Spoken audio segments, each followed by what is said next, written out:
last week I did a photography workshop with a young lady who was staying with us at Suinsop, and so we came down to the local market. On the way we drove through the rice fields and captured some of the cranes that have just arrived this season, and it was great. We managed to get some good photographs of a whole flock of them in the rice fields just as they took off.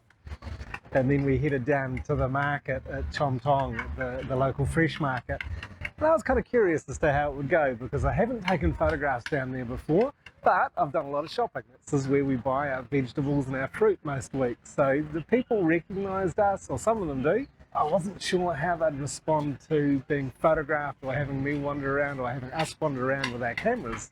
But I discovered that it was an absolute pleasure, that it wasn't a problem at all, and we had so much fun. We made some lovely portraits of some of the ladies down there, some who we knew, some who I'd talked to for the first time, but I'm sure it won't be the last time. It was very enjoyable, and they were very open to the process, and we had some good conversations and some good laughs as well.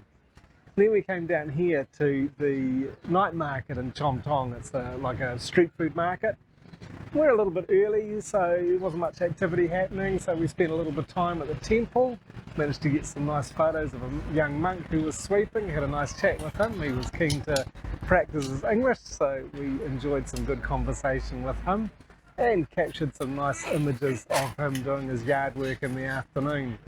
And then we came over here to the street food market, and it was still pretty quiet as it is now. It's kind of early evening, a little bit before it really sort of starts up, but we managed to have some more good conversations. And I was just standing watching someone else, and I'd noticed this quite old lady with a pretty funky looking yellow hat on, and the young lady that was with me, Charlotte, she just very boldly asked this lady, showed her cameras, do you mind if I take some photographs? And the old lady just smiled and said okay, but so long as I was going to be in the photograph with her, so she wanted her picture taken with me, and that is always an invitation to some fun. So we had a lovely conversation. She spoke a little bit of English, which was really cool, so we chatted a bit. I spoke some Thai with her and had a bit of a laugh and some very interesting conversation. But I was looking at her, and she seemed, her mind was really sharp. She was there. It seemed that she was at the market by herself. There wasn't anyone with her.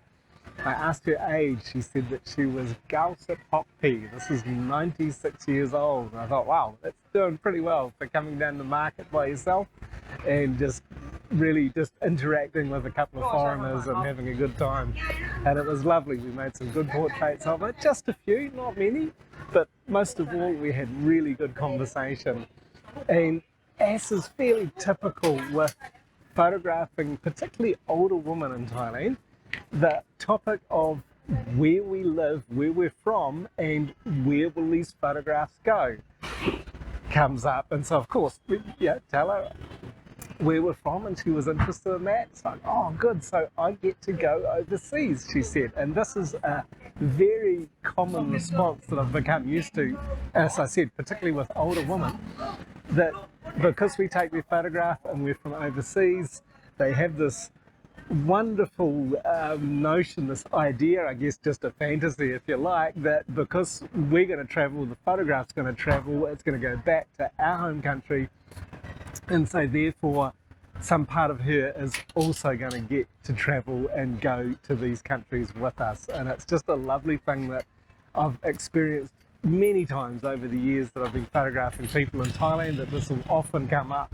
and it really just is quite fascinating to me that they can have this lovely idea that, say, maybe part of their soul is being teleported to another country because their photograph is going to travel. I just really appreciate that joviality, that fun, and who knows how much some of them believe that their soul, or part of their soul, part of their being, might just be transported to go to another country that they can enjoy, if not in reality, just by having this lovely idea in their minds. This sort of conversation that I have is a great reason to be bold and photograph people when you're out in the street and you're joining in conversation. It's not just about making portraits, it's not just about what we're doing with our cameras, but it's about the connection and the communication with the people that we're meeting. So there's just a little insight into some of my life as a photographer and how it works here. Hope you enjoy it, and I hope you're encouraged to be bold and smile and take photos of people as you meet them, but most of all, enjoy the conversations that you have when you're out and about in northern Thailand. Thanks for watching.